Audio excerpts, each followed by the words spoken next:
चुलबुली आणि चिंटू आता शब्दांचे सुरुवातीचे आवाज झपाट्याने ओळखत आहेत। यासोबतच शिकवण्याचा आणि शिकण्याचा प्रवास सुरू ठेवण्यासाठी आई आणि बाबा पुन्हा अंगणवाडीत जातात। आता पुढे पहा। तुम्ही सुचवलेल्या पद्धतीमुळे चुलबुली आणि चिंटू झपाट्याने अक्षराचे आवाज ओळखायला शिकत आहेत। आता आम्हाला विचारायचे होते की पुढची पायरी काय असावी। एकदा तुमच्या मुलांनी शब्दाचे सुरुवातीचे ध्वनी ओळखायला सुरुवात केली की आम्ही शब्दांच्या शेवटी असलेल्या आवाजाकडे जाऊ शकतो। हो, नक्की। मला पद्धत सांगा, म्हणजे आम्ही त्यांच्यासोबत घरीच शिकवू। खूप छान।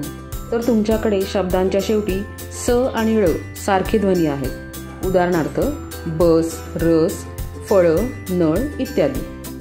लक्षात ठेवा की शेवटी आवाज देखील हळूवारपणे ओळखण्याचा प्रयत्न करा आणि मुलांनी प्रयत्न केल्याबद्दल शाबासकी देण्यास विसरू नका।